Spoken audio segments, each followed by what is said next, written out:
Ian Anson Gray here for the Confident Live Marketing Show. This is the 5th bonus episode in the run-up to episode 200. We're going back into the archives as usual. And in today's episode, we're talking about how you can make your live videos less boring and also cut through the marketing gobbledygook, which we see all over the place. So we've got Andrew and Pete, and we've also got Roger Edwards back in the archives. So yeah, I'm excited about that. Well, today's episode is sponsored by my good friends at Adobe Express. Now, if you haven't checked out Adobe Express, it is awesome. It is my favorite online visual creation tool. You can do so much with this. It's not just about creating images, it's about creating your brand. You can create your logo.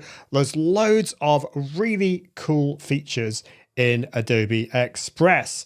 And so let's just dive in. So I'm going to go to express.adobe.com, and I've got the ability to create new projects, whether that are logos, flyers, posters, social media images like Instagram stories and Facebook posts and things like that. But the really cool thing is that I can customize my brand. I can have lots of different types of brands. So I've got my Confident Live brand here, and I've got my Web Business Select Performers in here. So if I just click on Manage on Confident Live, I've got my logo there. I've got my colors. I can add primary, secondary, and tertiary colors if I want.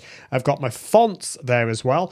And that's the cool thing that you've got with Adobe Express. You've got access to all the Adobe font library fonts, which is amazing. And then you can get an idea of the feel of your projects. You can personalize how your logo and tagline are displayed as well. So basically this allows you to create your brand identity. Now, back in the day, I actually hired a designer to help come up with my brand identity with my logo, the style guidelines and all that kind of stuff. And I was really impressed with that. But look, you can pretty much do that in Adobe Express. And you have this really cool logo maker, and it's completely free. If you just do a Google for Adobe Express logo maker, you can create your own logo. And this is great because I think a lot of people, they just get stressed and put barriers in their way when it comes to creating their own logos. You can get lots of ideas.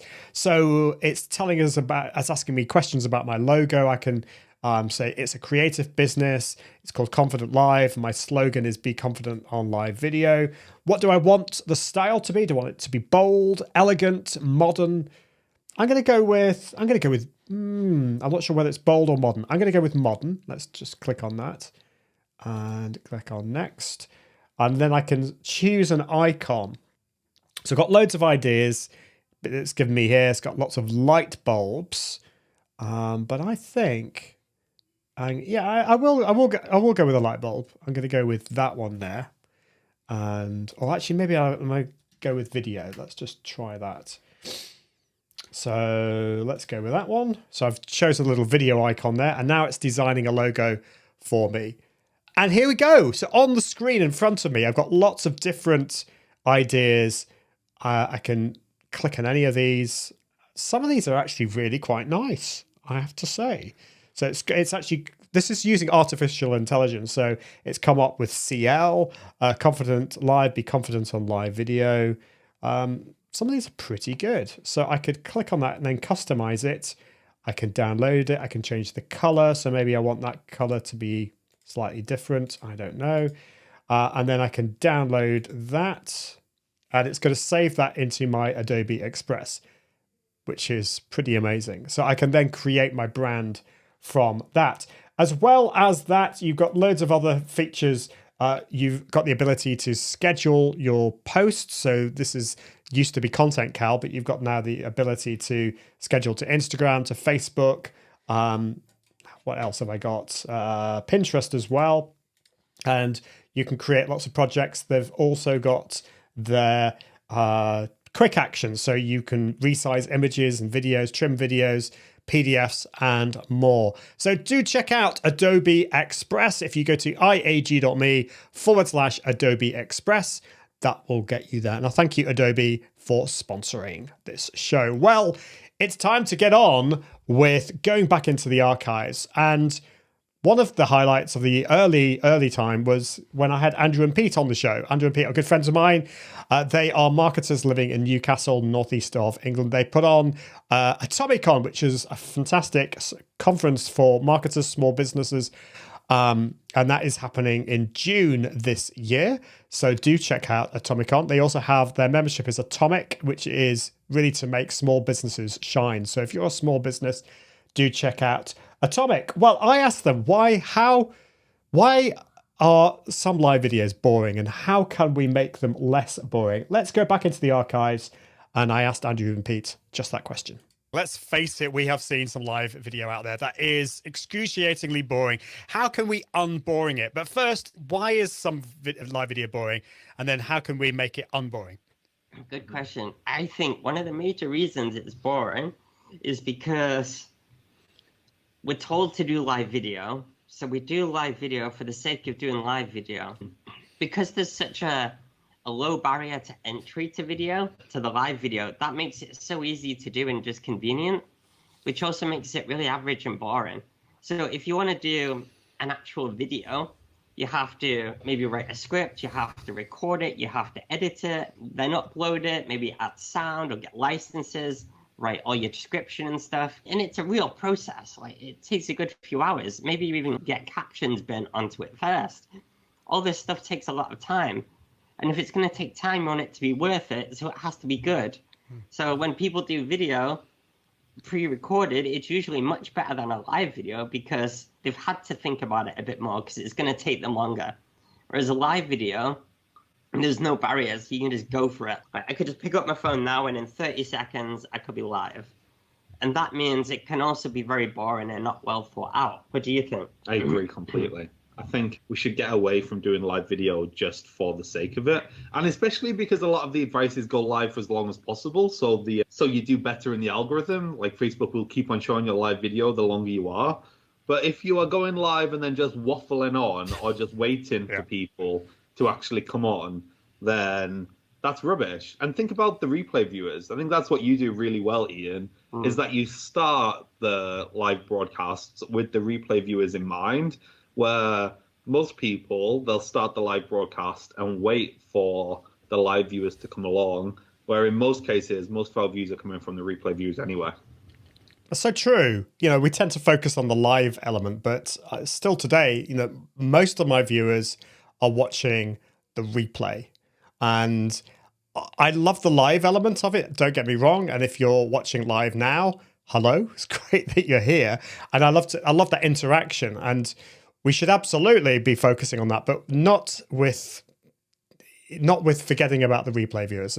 And I also agree with Andrew B about the length. You don't need to make them long. In fact, these videos going back into the archive, these podcast episodes going back into the archives, I'm deliberately making shorter as well, because I just think they pack more punch. We're all busy, not all of us have time to spend a whole hour as well. So I think that's definitely something to be said for making your live videos shorter. However, I think sometimes there are some videos, long podcasts and live streams that are long, like an hour and a half, because the topic and the kind of questions that you're asking are really exciting and interesting, fascinating for people. You might not be a Joe Rogan fan, but why is his podcasting so well, yet the length is like 2-3 hours sometimes? And that's because he's found an audience that really find what he talks about or his guests talk about fascinating. So that's another thing to think about. But the other thing to think about, of course, is why are you going live? Hopefully you're not doing it for the sake of it, but also you're hopefully doing it for the right business decision. And this is when I asked Andrew and Pete about money when it comes to live video. What's the monetary value of doing this? How are live videos actually going to make us money? I love that you've asked this. I absolutely love that you've asked this, because I do think it's a massive thing that people miss, not just with live video, but with any kind of content they're creating.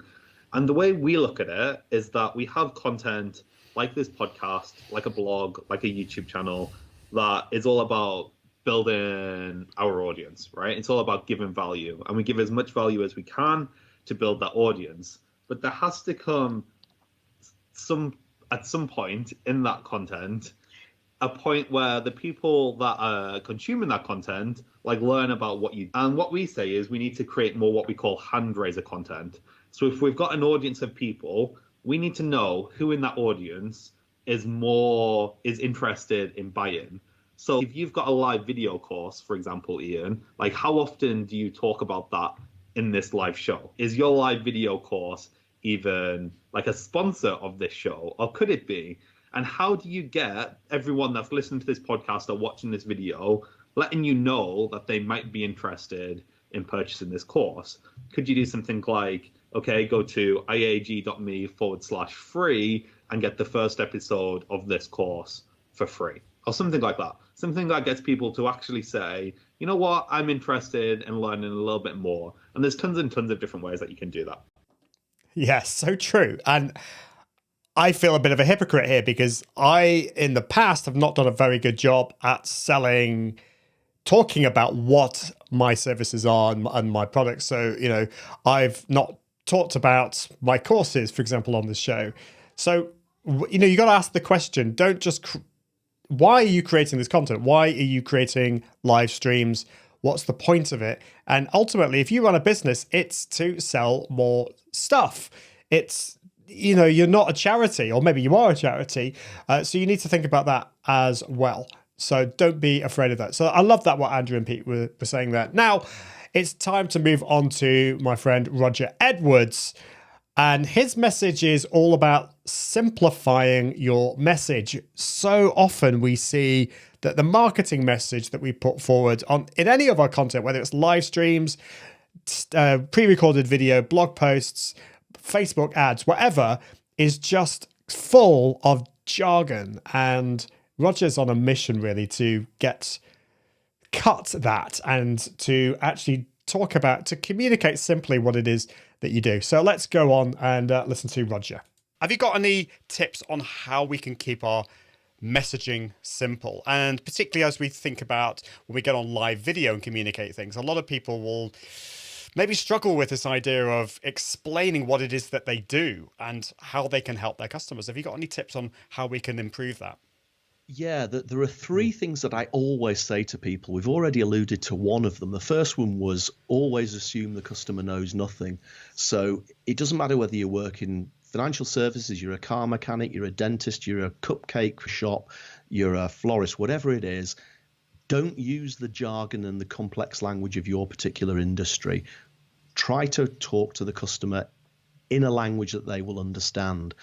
The second thing, and this is probably more pertinent to video, is when you're coming up with your words, whether you want to write a script first. We could probably have a completely long conversation about scripting, but I tend not to script stuff. I tend to have an outline of what I want to say, but I prefer it to come out in my own words as opposed to actually laying it out in words, because again, that's where you start to let the complex, I better expand that a bit, I better do a bit more here, and before you know it, it's becoming bloated. So I always say, come up with your script or your outline in your own words. One of the things I do, and this is whether it's a script for video or whether it's an article I'm writing for a magazine or a blog or whatever, is I'll use the dictation functionality on my phone. You've got that little microphone icon at the bottom of most of the apps these days. You hit that, talk into the phone, and whether it's an Android or an iPhone, Siri or whatever, effectively just types out what you're saying. Now, you'll have to go through it and put a bit of punctuation in afterwards, but what that means is that you've got your script or your article, your blog, written as you would talk, and that is so much simpler than any form of corporate language. So if you do that, your first draft of whatever it is that you're putting together is likely to be in perfect sort of language for your customer. And talk in the language of your customer. Talk in the way that they would talk. We said before about the pen portrait or the avatar or your ideal customer. How do they talk? I always use this example. If you were going to meet somebody in a pub, a good friend of yours, even your ideal customer, you're meeting them pub, you'd say to them, "Hey, how you doing? I'll go and get us a couple of pints." You wouldn't say, "Hey, how you doing? A couple of pints of fermented hops will be procured by me for us and served in a translucent cylindrical vessel comprised of fused silicon molecules. But that's what's happening. That's what's happening when we try to make it far too gobbledygooky and far too professional. And come back to it, talk in their language. I'll get us a couple of pints. I'll get us a couple of coffees. That's how people talk. And if you do it like that, then you're gonna make it work. And then the third one is always just avoid all the gobbledygook jargon, staircasing, low-hanging fruit, focusing on the crocodiles nearest the boat, putting a record on to see if anybody dances, all of that sort of nonsense that we see people using, and we laugh at it, but people still talk about it. It just makes me laugh. But for me, if live video is so good because it's you, and if you haven't had somebody write the script for you, if it's genuinely you saying what you're going to say, you're going to communicate at your own level. You're going to communicate to your customer, that ideal customer, the picture of which might be stuck on top of your camera. And that's the way to communicate. That's how to keep it simple. I love those analogies that Roger was saying, was giving there, because it's so true. We often come up with gobbledygook to describe what it is that we do. And just imagine you're having some friends around, you're at the pub, and they ask you what you do, and you just talk in plain English. I think we've kind of lost that with marketing, I think. So have a think about that. I'd love to know what you think about that. But we are out of time. I'm always trying to keep these episodes short and sweet and get to the point.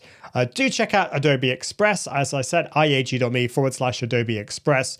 And I thank you, Adobe, for sponsoring this episode. But we're out of time. And until next time, I encourage you to level up your impact, authority, and profits through the power of Confident Live Video. See you soon. Bye. Thanks for listening to the Confident Live Marketing Podcast with Ian Anderson Gray. Make sure you subscribe at iag.me/podcast so you can continue to level up your impact, authority, and profits through the power of live video. And until next time, Toodaloo.